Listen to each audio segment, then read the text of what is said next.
Viel ist in den letzten Wochen passiert, wenn es um Aussagen zur DJI Mini 3 geht. Und damit herzlich willkommen zu diesem Video. Mysteriöse Zeichnungen sind aufgetaucht, Videos, in denen man die neue Drohne von DJI schon im Flug begutachten kann. Und die Konkurrenz, die schläft natürlich auch nicht. Die hat die ersten Drohnen unter 250 Gramm mit 4K 30 FPS und Active Track veröffentlicht. Was das alles für die DJI Mini 3 bedeutet, die dann höchstwahrscheinlich eine DJI Mini 2S im Namen trägt und warum es Lieferprobleme geben könnte, weil es keine Chips und Leiterplatten gibt, das erfährst du jetzt in meinem Video. Ich wünsche dir viel Spaß beim Anschauen. Seit meinem letzten Video zur DJI Mini 3, was hier oben nochmal verlinkt ist, kamen natürlich ganz viele Reaktionen von euch und natürlich wurde auch im Netz weiter spekuliert. Wichtig ist zu wissen, dass die hier getroffenen Aussagen auf News von Insidern und Fachjournalisten basieren, aber es trotzdem nur spekulative Aussagen sind, die von keiner offiziellen Stelle bestätigt wurden. Und da kommen wir natürlich gleich zum nächsten interessanten Thema, das sind dann die Fake News. Es sind höchst interessante Videos im Netz aufgetaucht, diese zeigen die DJI Mini 3 komplett im Flug und bei Tests. Und wie man hier deutlich sieht, handelt es sich um eine selbstgebaute Version der DJI Mini 3. Angeblich hat man hier versucht, eine DJI Mavic Mini so umzubauen, dass sie wie eine Neuentwicklung aussieht, um bei YouTube Klicks zu haschen.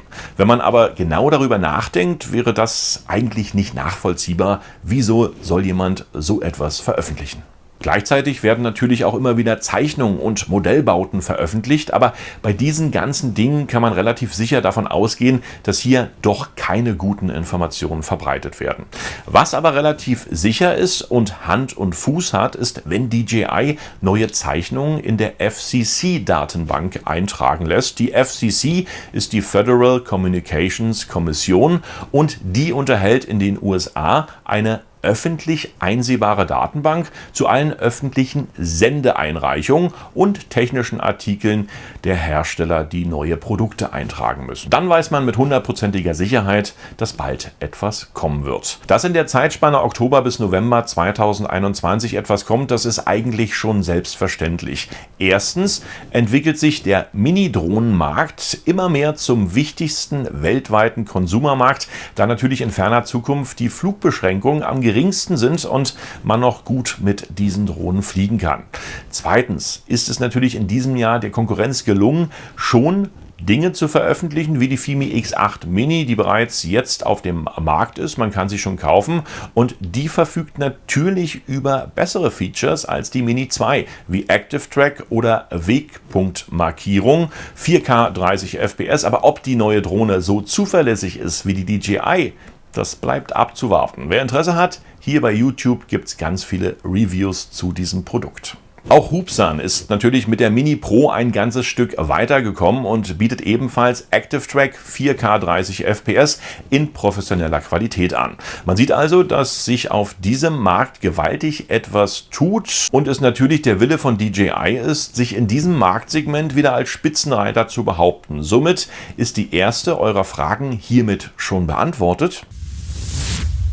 Kann ich mir die DJI Mini 2 jetzt kaufen oder sollte ich lieber noch warten?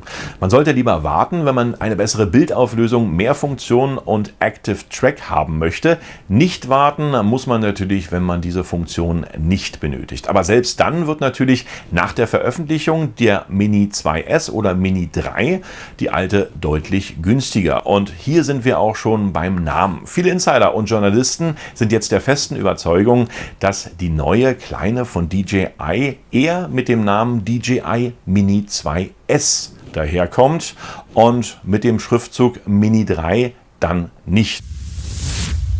Weiter geht's mit einem kleinen Problem, was mittlerweile nicht nur die Autohersteller plagt, sondern auch in der Unterhaltungselektronik ein kleines Problem bedeutet. Ich spreche vom Chip-Problem. Durch Corona wurde die Produktion der Leiterplatten und Chips natürlich verlangsamt und gleichzeitig wurden dann noch viele Häfen kurzzeitig geschlossen, weil auch hier Corona die Arbeit zum Erliegen brachte. Und somit konnten viele Lieferketten in der Elektronik nicht mehr aufrechterhalten werden. Und es kommt jetzt bis Anfang 2022 zu leichten Lieferproblemen. Ob jetzt DJI unmittelbar davon betroffen ist, das kann ich leider nicht sagen, aber in Bezug auf die Lieferketten kann es hier bei den neuen Produkten zu Verzögerungen kommen. Auch im Moment sieht man, dass die Hersteller viel auf Kundenmeinungen hören. Das letzte Beispiel, was positiv ist natürlich Sony. Sony hatte vor einem Jahr die ZV-1 auf den Markt gebracht. Dann gab es viele Kunden und YouTuber, die wirklich viele Verbesserungsvorschläge hatten.